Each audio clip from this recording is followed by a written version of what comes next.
নমস্কাৰ মই ঋতুস্মিতা দা cross current আৰু দা ৱায়াৰৰ অনুসন্ধানত পোহৰলৈ আহিছে আৰবিএছ ৰিয়েলটৰ্ছ প্ৰাইভেট লিমিটেডে অবৈধভাৱে ভূমি ক্ৰয় কৰাৰ চাঞ্চল্যকৰ তথ্য আৰবিএছ পেপাৰছৰ তথ্য অনুসৰি মুখ্যমন্ত্ৰী পত্নীৰ কোম্পানী আৰবিএছ ৰিয়েলটৰ্ছ প্ৰাইভেট লিমিটেডে অনৈতিক প্ৰক্ৰিয়াৰে ভূমি ক্ৰয় অভিযান আৰম্ভ কৰিছিল জালুকবাৰী সমষ্টিৰ হিলা হেন্দুৰী ঘোপা মৌজাৰ নমলি জলা গাঁৱৰ পৰা স্কুল আৰু ফিচাৰীৰ নাম আৱণ্টিত চৰকাৰী মাটি ক্ৰয় কৰিছিল আৰবিএছে মুঠ 17 বিঘা 2 কঠা 5 লেছা মাটি একেদিনাই অবৈধ উপায়েৰে ক্ৰয় কৰে কোম্পানীটোৱে তাৰ পিছতো চৰকাৰী মাটি বেআইনীভাৱে এফালৰ পৰা কিনি যায় ৰিনিকি ভূঞা শৰ্মাৰ কোম্পানী আৰবিএছ ৰিয়েলটৰ্ছ প্ৰাইভেট লিমিটেডে এবাৰ তেওঁলোকে বৰঝাৰ বিমানবন্দৰৰ সমীপত চৰকাৰী মাটিৰ বেআইনী ক্ৰয় প্ৰক্ৰিয়া আৰম্ভ কৰে ইয়াৰ বাবে বাছি লয় পলাহবাৰী ৰাজহ চক্ৰৰ অন্তৰ্গত বঙৰা গাঁৱক লক্ষণীয় কথাটো হ'ল যে এই গাঁওখনত একে সময়তে 4টাকৈ পৰিয়ালক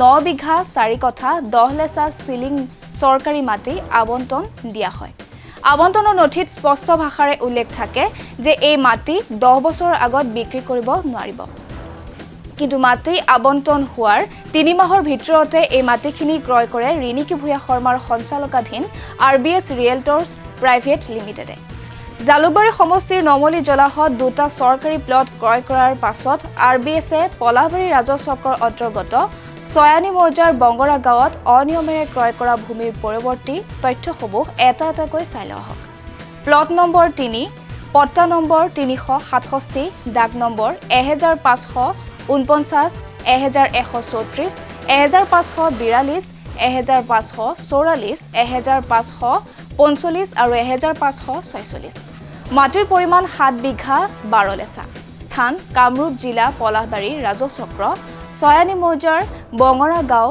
মাটিৰ শ্ৰেণী কৃষিভূমি বাউতলি সিলিং চৰকাৰী মাটি লাভ কৰে লালমতি তালুকদাৰে অসম চৰকাৰৰ ধৰিত্ৰী পৰ্টেলৰ তথ্য অনুযায়ী কামৰূপ জিলাৰ অতিৰিক্ত উপায়ুক্তৰ 2008 চনৰ 25 ছেপ্টেম্বৰৰ পত্ৰ নং KRL 660818 আৰু চক্ৰ বিষয়াৰ 2008 চনৰ 18 নৱেম্বৰৰ নিৰ্দেশ অনুযায়ী ছয়ানী মৌজাৰ বঙৰা গাঁৱৰ সিলিং চৰকাৰী ভূমিৰ নতুন দাগ 1542ৰ 1 বিঘা 4 কঠা 10 লেছা 1549 দাগৰ 1 বিঘা 3 লেছা 1544 দাগৰ 1 কঠা 16 লেছা 1545 দাগৰ 1 কঠা 15 লেছা 1546 দাগৰ 2 বিঘা 4 লেছা আৰু 1343 দাগৰ 4 কঠা 7 লেছা মাটি লালমতি তালুকদাৰৰ নামত নামভুক্ত কৰা হয় অৰ্থাৎ লালমতি তালুকদাৰৰ নামত মুঠ 7 বিঘা 12 লেছা সিলিং চৰকাৰী ভূমি আবণ্টন দি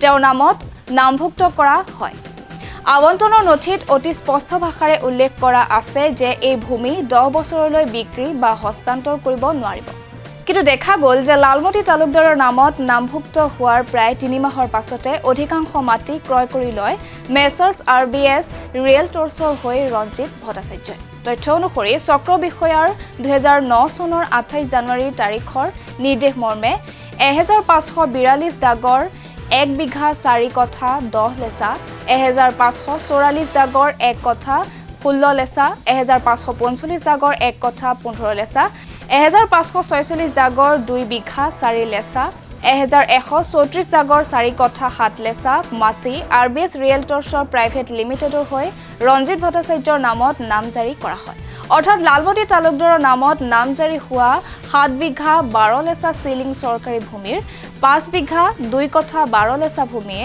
আৰবিএছ ৰিয়েলটৰ্ছৰ প্ৰাইভেট লিমিটেডে আইন বিৰোধীভাৱে ক্ৰয় কৰে এবাৰ আহক অবৈধ ভূমি ক্ৰয় বিক্ৰয়ৰ চতুৰ্থটো প্লটলৈ প্লট নম্বৰ 4 পট্টা নং 372 দাগ নং 1547 মাটিৰ পৰিমাণ 13 লেছা স্থান কামৰূপ জিলা পলাহবাৰী ৰাজহ চক্ৰ ছয়ানী মৌজাৰ বঙৰা গাঁও মাটিৰ শ্ৰেণী কৃষিভূমি আব্দুম এই মাটি লাভ কৰে বসন্ত নাথে কামৰূপ জিলাৰ অতিৰিক্ত উপায়ুক্তৰ 2008 চনৰ 25 ছেপ্টেম্বৰৰ পত্ৰ নং KRL 670810 আৰু 2008 চনৰ 18 নৱেম্বৰৰ চক্ৰ বিষয়াৰ নিৰ্দেশ মৰ্মে ছয়ানী মৌজাৰ বঙৰা গাঁৱৰ সিলিং চৰকাৰী 13 লেছা ভূমি বসন্তনাথ নামত ম্যাদি কৰা হয় ইয়াৰ বাবে বসন্তনাথৰ পৰা 313 টকাৰ প্ৰিমিয়ামো আদায় লোৱা হয় তদুপৰি চিলিং চৰকাৰী ভূমিৰ পুৰণি দাগ 1136ৰ 13 লেচা ভূমিৰ নতুন দাগ নম্বৰ 1547 নিৰ্ধাৰণ কৰা হয়। চৰকাৰী নথিত স্পষ্ট ভাষাৰে উল্লেখ থাকে যে এই ভূমি 10 বছৰলৈ বিক্ৰী কৰিব নোৱাৰিব। কিন্তু ভূমি আৱণ্টনৰ 3 মাহ নহতে বসন্ত নাথৰ পৰা এই 13 লেচা ভূমি মেচাৰ্ছ RBS ৰিয়েলটৰ্ছৰ হৈ ৰঞ্জিত ভট্টাচাৰ্যই ক্ৰয় কৰে। 2009 চনৰ 28 জানুৱাৰীত দিয়া চক্ৰ বিষয়াৰ নিৰ্দেশ মৰ্মে এই মাটি মেচাৰ্ছ RBS ৰিয়েলটৰ্ছৰ হৈ ৰঞ্জিত ভট্টাচাৰ্যৰ নামত নামজাৰি কৰা হয়। ইয়াৰ পাছতো কামৰূপ জিলাৰ পলাবাৰী ৰাজচক্ৰৰ ছয়ানী মৌজাৰ বঙৰা গাঁৱত RBSৰ অবৈধ ভূমি ক্ৰয় অভিযান অব্যাহত থাকে। একেটা দিনতে আন দুটা পৰিয়ালৰ নামত আবণ্টন হোৱা ভূমি কিদৰে চৰকাৰী নীতি ভুল লুণ্ঠিত কৰি RBS ৰিয়েলটৰ্ছ প্ৰাইভেট লিমিটেডে ক্ৰয় কৰিলে সেয়া চাই লোৱা হওক। প্লট নম্বৰ 5 পট্টা নম্বৰ 368 দাগ নম্বৰ 1543 মাটিৰ পৰিমাণ 3 বিঘা 2 কঠা 12 লেচা মাটিৰ শ্ৰেণী কৃষিভূমি বাউতলি মাটি আবণ্টন দিয়া হয় ৰাজুৱালা তালুকদাৰক। কামৰূপ জিলাৰ অতিৰিক্ত উপায়ুক্তৰ 2008 চনৰ 25 ছেপ্টেম্বৰৰ পত্ৰ নং KRL 4908-12 আৰু 2008 চনৰ 18 নৱেম্বৰৰ চক্ৰ বিষয়াৰ নিৰ্দেশ মৰ্মে ছয়ানী মৌজাৰ বঙৰা গাঁৱৰ চিলিং চৰকাৰী ভূমিৰ 3 বিঘা 2 কঠা 12 লেচা মাটি ৰাজুৱালা তালুকদাৰৰ নামত ম্যাদী কৰি নামভুক্ত কৰা হয়। ইয়াৰ বাবে ৰাজুৱালা তালুকদাৰে প্ৰিমিয়াম আদায় কৰে 1100 টকা। পূৰ্বৰ চিলিং চৰকাৰী 1131 নং দাগৰ সলনি 368 নং পট্টাৰ 1543 দাগত এই মাটিখিনি অন্তৰ্ভুক্ত কৰা হয়। চিলিং চৰকাৰী ভূমি 12 বছৰলৈ বিক্ৰী বা হস্তান্তৰ কৰিব নোৱাৰিব বুলি আবণ্টন পত্ৰত উল্লেখ থাকে। কিন্তু 3 মাহৰ ভিতৰতে 2009 চনৰ 24 জানুৱাৰীৰ চক্ৰ বিষয়াৰ নিৰ্দেশ মৰ্মে 368 নং পট্টাৰ 1543 দাগৰ 3 বিঘা 2 কঠা 12 লেচা মাটি RBS ৰিয়েলটৰ্ছৰ প্ৰাইভেট লিমিটেডৰ হৈ ৰঞ্জিত ভট্টাচাৰ্য নামত নামজাৰি কৰা হয়। তাৰ পাছত চাওয়া হওক অবৈধ ভূমি ক্ৰয়ৰ আনটো পটভূমি। প্লট নম্বৰ 6 পট্টা নম্বৰ 378 দাগ নম্বৰ 783 784 1124 1126 মাটিৰ পৰিমাণ 2 বিঘা 8 লেচা মাটিৰ শ্ৰেণী কৃষিভূমি আলু বাউতলি মাটি আবণ্টন দিয়া হয় সত্য তালুকদাৰক। কামৰূপ জিলাৰ অতিৰিক্ত উপায়ুক্তৰ 2008 চনৰ 25 ছেপ্টেম্বৰৰ পত্ৰ নং KRL 6408-2 আৰু চক্ৰ বিষয়াৰ 2008 চনৰ 18 নৱেম্বৰৰ নিৰ্দেশ মৰ্মে ছয়ানী মৌজাৰ বঙৰা গাঁৱৰ চিলিং চৰকাৰী 783 নং দাগৰ 3 কঠা 16 লেচা 784 নং দাগৰ 2 কঠা 19 লেচা 1124 নং দাগৰ 2 কঠা 1 লেচা আৰু 1126 নং দাগৰ 1 কঠা 12 লেচা মাটি সত্য তালুকদাৰৰ নামত ম্যাদী 378 নং পট্টা কৰি নামজাৰি কৰা হয়। এই মাটিও 10 বছৰলৈ বিক্ৰী কৰিব নোৱাৰাৰ চৰ্ত আৰোপ কৰা হয়। কিন্তু পৰৱৰ্তী 2009 চনৰ জানুৱাৰী মাহতে মেচাৰ্ছ RBS ৰিয়েলটৰ্ছ প্ৰাইভেট লিমিটেডে ৰঞ্জিত দাসৰ হৈ 1124 দাগৰ 2 কঠা 1 লেচা আৰু 1126 দাগৰ 1 কঠা 12 লেচা ভূমি ক্ৰয় কৰে। 2009 চনৰ 28 জানুৱাৰীত চক্ৰ বিষয়াই দিয়া নিৰ্দেশ মৰ্মে ৰঞ্জিত ভট্টাচাৰ্যৰ নামত নামজাৰি সম্পন্ন হয়। এইদৰে সত্য তালুকদাৰৰ নামত আবণ্টিত মুঠ 2 বিঘা 8 লেচা চিলিং চৰকাৰী ভূমিৰ 3 কঠা 13 লেচা মাটি ৰঞ্জিত ভট্টাচাৰ্যই বেআইনীভাৱে ক্ৰয় কৰে। এইদৰে কামৰূপৰ বঙৰা গাঁৱৰ দৰিদ্ৰ বা ভোগ দখলি কৰি থকা 4টা পৰিয়ালক 2008 চনৰ নৱেম্বৰ মাহত আবণ্টন দিয়া হয় 12 বিঘা 4 কঠা 5 লেচা চিলিং চৰকাৰী মাটি।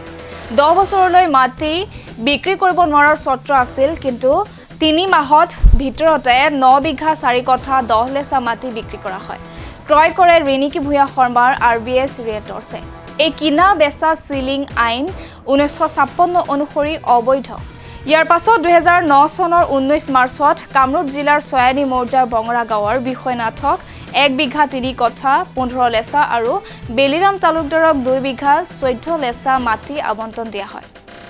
একেটা দিনত দুটা পৰিয়ালক আবণ্টন দিয়া হয় মুঠ 3 বিঘা 4 কঠা 9 লেচা চিলিং চৰকাৰী মাটি।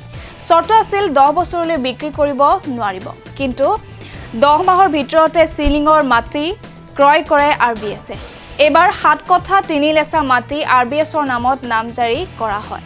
2009 চনৰ 10 ডিচেম্বৰৰ চক্ৰ বিষয়াৰ নিৰ্দেশ মৰ্মে এই ভূমি RBS ৰিয়েলটৰ্ছ প্ৰাইভেট লিমিটেডৰ হৈ ৰঞ্জিত ভট্টাচাৰ্যৰ নামত নামজাৰি কৰা হয়। তাৰ পাছত আকৌ এবাৰ একেখন গাঁৱৰ নবীন নাথক 2009 চনৰ 3 নৱেম্বৰত আবণ্টন দিয়া হয় 1 কঠা 11 লেচা মাটি। এমাহ পাছতে 2009 চনৰ 14 ডিচেম্বৰত এই মাটিখিনিও ক্ৰয় কৰে।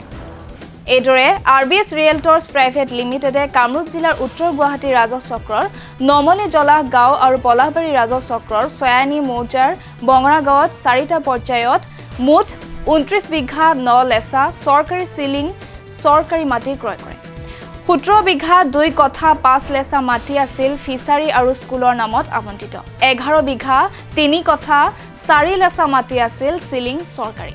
মাটি আবণ্টন দিয়া হৈছিল দুখীয়া আৰু ভোগ দখল কৰি থকা পৰিয়ালক। অসম চৰকাৰৰ ধৰিত্ৰী পৰ্টেলৰ পৰা লাভ কৰা তথ্যত স্পষ্ট হৈ পৰে যে ৰাজহুৱা অনুষ্ঠান দৰিদ্ৰ ভূমিহীন অথবা ভোগ দখল কৰি থকা পৰিয়ালৰ নামত আবণ্টিত চিলিং চৰকাৰী একো মাটিয়ে বাছি যোৱা নাছিল ৰিণিকী ভূঞা শৰ্মাৰ কোম্পানী RBS ৰিয়েলটৰ্ছ প্ৰাইভেট লিমিটেডৰ চকুৰ পৰা। 1989 চনৰ ভূমি নীতি 1956ৰ চিলিং আইনৰ সকলো দফা ভৰিৰে মোহাৰি ৰিণিকী ভূঞা শৰ্মাই প্ৰতিষ্ঠা কৰা কোম্পানী RBS ৰিয়েলটৰ্ছে এফালৰ পৰা অবৈধ প্ৰক্ৰিয়াৰে কিনি লয় সমস্ত ভূমি। পলাশবাৰী ৰাজহ চক্ৰৰ কাৰ্যালয়ৰ এগৰাকী মণ্ডলে আমাক জনোৱা অনুসৰি পলাশবাৰী ছয়ানী মৌজাৰ বঙৰা গাঁৱত RBSে ক্ৰয় কৰা চিলিং চৰকাৰী মাটিৰ আটাইকেইটা প্লটেই এটা আনটোৰ লগত সংলগ্ন হৈ আছে। এই প্লটকেইটা মিৰ্জাৰ ট্ৰিপল IITৰ সন্মুখত অৱস্থিত। আমাৰ সাংবাদিকে উক্ত ঠাই পৰ্যবেক্ষণ কৰাৰ সময়ত ট্ৰিপল IITৰ সন্মুখত দুটা বৃহৎ বিল্ডিং নিৰ্মাণ কৰি থকা দেখিবলৈ পায়। অৱশ্যে এই বিল্ডিং কেইটা RBSে নিৰ্মাণ কৰি আছে নে নাই সেয়া নিশ্চিত কৰিব পৰা নগ'ল। এইদৰে RBSে পলাশবাৰী আৰু উত্তৰ গুৱাহাটীত ক্ৰয় কৰা গুৱাহাটী মহানগৰীৰ সমীপৰ এই 29 বিঘা 9 লেচা মাটিৰ মূল্য হ'ব কেইবা কোটি টকা।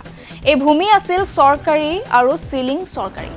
দ্য ক্ৰছকাৰেট আৰু দ্য ৱায়াৰৰ অনুসন্ধানত পোহৰলৈ আহিছে মুখ্যমন্ত্ৰী পত্নীৰ কোম্পানীৰ অবৈধ ভূমি ক্ৰয়ৰ সমস্ত প্ৰমাণিক তথ্য। চক্ৰ বিষয়াৰ দালাল ৰাজৰ বিৰুদ্ধে হুংকাৰ দিয়া মুখ্যমন্ত্ৰী ডক্টৰ হিমন্ত বিশ্ব শৰ্মাই পত্নী কোম্পানীৰ এই অবৈধ ক্ৰয় বিক্ৰয়ৰ বিৰুদ্ধে কি ব্যৱস্থা গ্ৰহণ কৰে তাৰ প্ৰতি ৰাজ্যবাসীৰ লক্ষ্য থাকিব। চাই থাকিব দ্য ক্ৰছকাৰেট।